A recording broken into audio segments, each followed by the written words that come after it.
U hekk wasalna għall-aħħar fażi ta' din il-biċċa amara. Għamilna l-upcycling, bdejna mill-bidu u wasalna għal dan l-episodju li bażikament huwa il-waxing u il-finishing. Tipi differenti ta' waxes, kif nistgħu nużawhom, kif nistgħu nagħmlu il-wax skur jew inqas skur, kif innatfuh u kif ukoll fl-aħħar li nistgħu nagħmlu nibbaffjaw.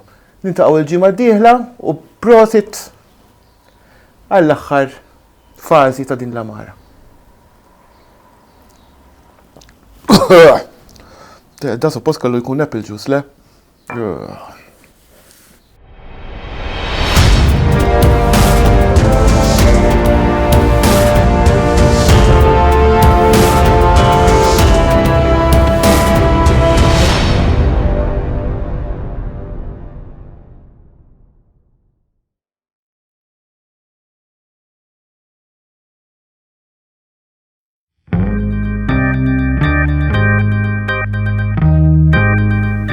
Merħba għall-aħħar fażi ta' din l-amara. Kif tafu minna proċess twil biex wasalna biex użajna fejn jista' jkun metodi differenti biex intom tkunu tafu kif tistgħu taħdmu fuqhom. Li ħanibda illum ħanagħmlu il-waxing u l-finishing.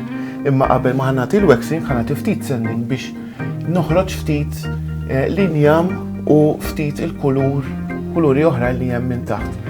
U wkoll inneħi ftit minn daw id-daqqiet li hawn taż-żeba diġà li huma persistenti. Allura, kull ma ħanagħmel l-ewwel ħaġa ħanaqbad jiena fejn l-iktar nużaw il-kxaxen, ġifieri qegħdin nitkellmu hawnhekk fin-nofs, allura hawnhekk nistennija ftit biex kif hawnhekk joħroġ ftit linjama, ftit hawnhekk, ftit hawn isfel.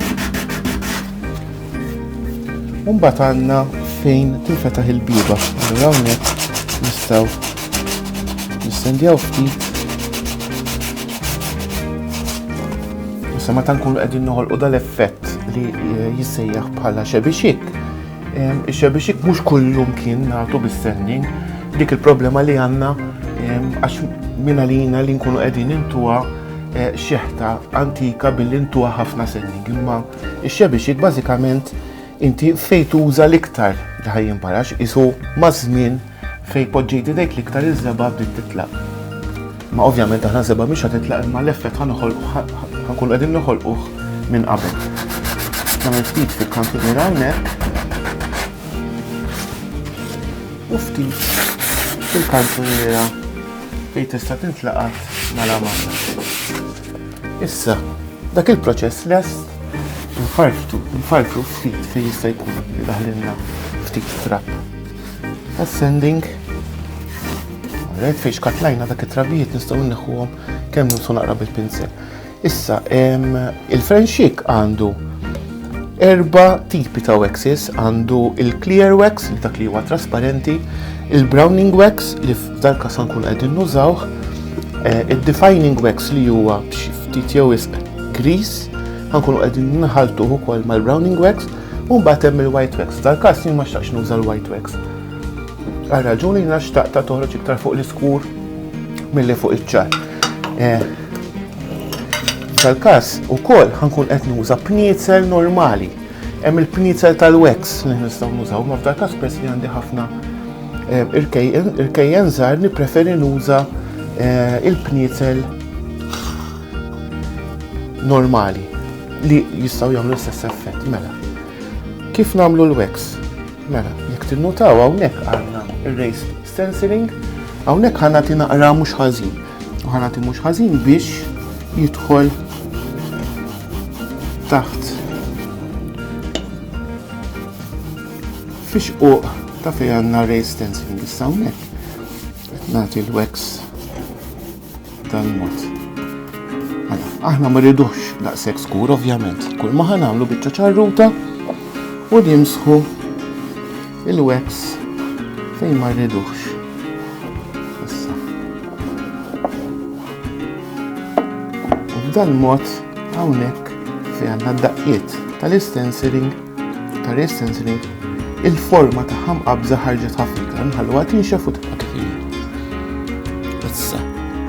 Bl-istess pinsel ħanuża ftit defining wax biex nagħti f'ċertu postijiet u hawnhekk qed nirkeb ukoll hawn fuq biex nkun qed nilgħab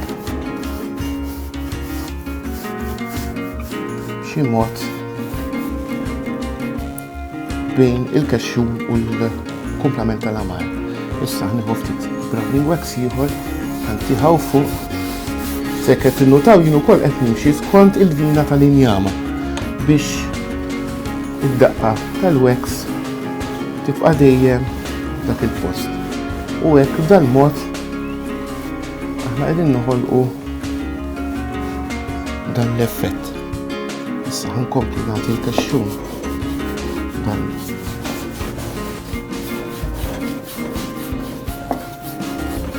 bil-wax u ħammur anke fuq il-kexxum.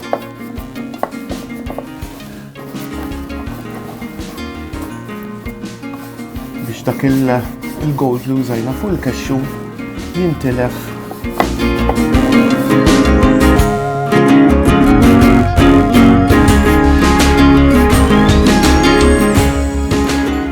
U hekk għandna ċertu postijiet li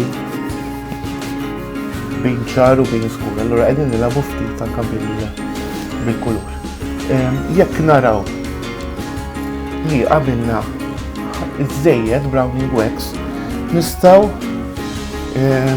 nagħmlu il-clear wax fuqu u nimsħu biċ-ċarruta għax il-clear wax iservi bħala korrezzjoni tal-wax stess. Ġifieri meta naraw li għamilna żejjed ovvjament nistgħu neħilsu minnu. Issa t-tieni ħanagħmlu l-istess.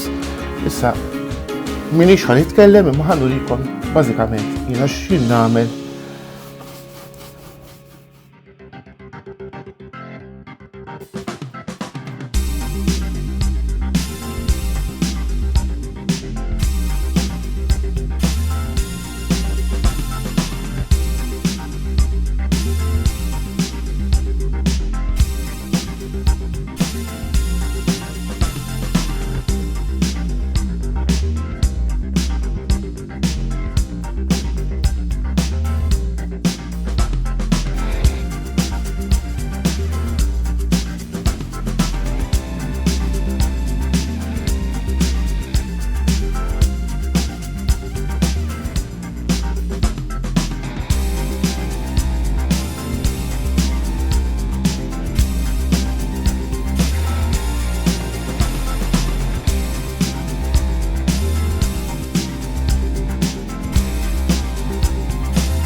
Mela kif qegħdin taraw l-amara lesta.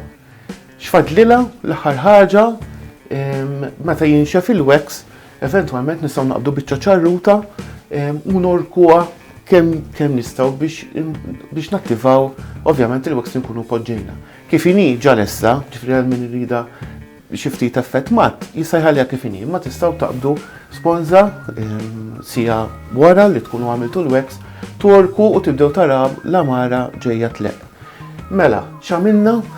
Bdejna il-proċess kollu mill-episodji kollha, mill-ewwel episodju li għamilna pratikament, fejn bdejna nissendjaw, naddafna, tajna żeba, għamilna il-decoupage, għamilna il-ray stenciling, għamilna dry brushing, għamilna l-stenciling, ġifieri mbagħad għamilna il-metallics u fl-aħħar wasalna biex tajna il-wax. Fl-aħħar ta' dal-episodju ħadkun qegħdin taraw ukoll shots tad-dettall ta' kif ħareġ għax bil-kamera wiesa ma tarawx sew. Bażikament dan huwa x-xogħol li għamilna għal din. Fl-episodju li jmiss ħankunu qegħdin nagħmlu episodju jibda u jispiċċa. Nużaw oġġetti żgħar, nitkellmu ftit x'għandna bżonn biex nagħmluhom dawn l-affarijiet u naħdmu fuqhom. Ġifieri mhux ħadkunu qegħdin taraw amajjar, imma ħadkunu qegħdin taraw oġġetti iżgħar li forsi intom tistgħu tużawhom anke bħala crafts u anke biex ittuhom bħala regali.